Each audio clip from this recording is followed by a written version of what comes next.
ये आता है कि खूब हमें हमारे माँ-बाप को भी अच्छा रखना है, उनकी तरफ हमारी ज़िम्मेदारियाँ हैं, इतनी नेकियाँ लिखी गई है। इस तरफ से मुझे मेरी फैमिली की भी ज़िम्मेदारियाँ दी गई है, उसकी तरफ भी नेकियाँ करने का हुक्म दिया गया है, उसकी तरफ भी अच्छा रफ्तार करने का हुक्म दिया गया है, बीवी का ख़्याल रखो, नान-नफ़क़ा दो।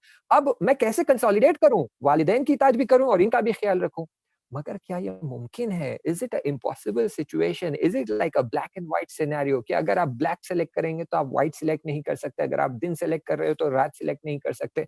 It's not that kind of a scenario. ऐसा थोड़ी है कि दोनों एक-दूसरे के मुकाबिल में हैं, एक सफ़ेद है, एक काला है, ना। एक दिन है, एक रात है, ऐसा नहीं है।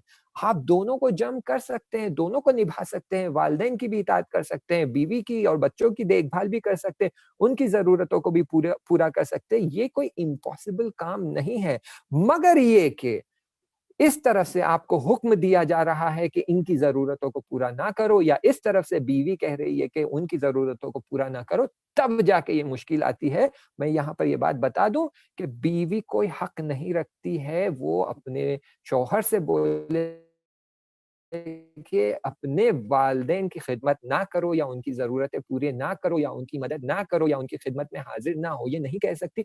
मगर ये कि बीवी का कोई हक ज़ाया किया जा रहा है, कॉम्प्रोमाइज़ किया जा रहा है या सैक्रिफ़ाइस किया जा रहा है, तब वो ये कह सकती है कि ना, आप उनकी खिदमत कर रहे हो, लेकिन मेरे हक का भी आप ख़्याल रखें। लेकिन ये नहीं कह सकती कि मेरा हक बचाने के लिए आप उनके हक को सैक्रिफ़ाइस करें, उनका हक उन्हें ना दें। बीवी ये किसी भी तरह की विलायत शौहर पे नहीं रखती, तो वो हुक्म तो बिल्कुल नहीं कर सकती। सजेशन दे सकती है, लेकिन फाइनली शौहर को डिसाइड करना होता है। उस तरफ से वालिदैन भी इस बच्चे को किसी ऐसा सजेशन या हुक्म नहीं दे सकते, जिसकी वजह से वो अपनी ज़िम्मेदारियाँ इसकी तरफ पूरी ना कर सके। हमें एक केस आया था जिसमें बताया गया कि एक माँ ने अपने बच्चे को बहुत अ, दरख़्वास्त करके उसकी बनी-बनाई दुकान और कमाई का जो तरीका था, उससे कहा कि तुम अपनी बहन को दे दो।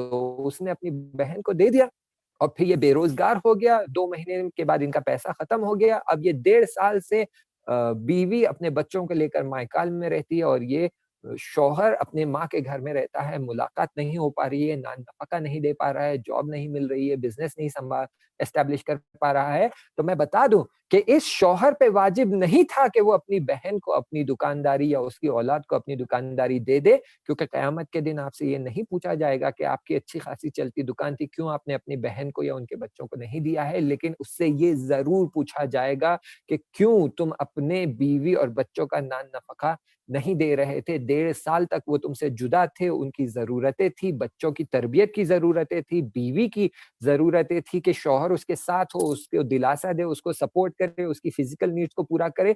तुमने इसे पूरा नहीं किया, इसका तुम्हें जवाब देना होगा, गुनाह लिखा जाएगा, अज़ाब भी हो सकता है। सही है कि आपने अपनी माँ की बात मानी है, लेकिन यहाँ पर आपको माँ की बात मानने की ज़रूरत नहीं थी। यहाँ पर आप आपके वाजिब काम से पीछे रह गए हैं, तो यहाँ पर सवाल किया जाएगा। तो यहाँ पर जब 2 चीज़ें आपके सामने बयान की जा रही है, तो आपको चाहिए कि आप इवैल्यूएट करें और समझें कि कौन-सी चीज़ आप पर वाजिब है और कौन-सी नहीं है। जो वाजिब है, उसे अंजाम देना है, जो वाजिब नहीं है, उसे अंजाम नहीं देना है।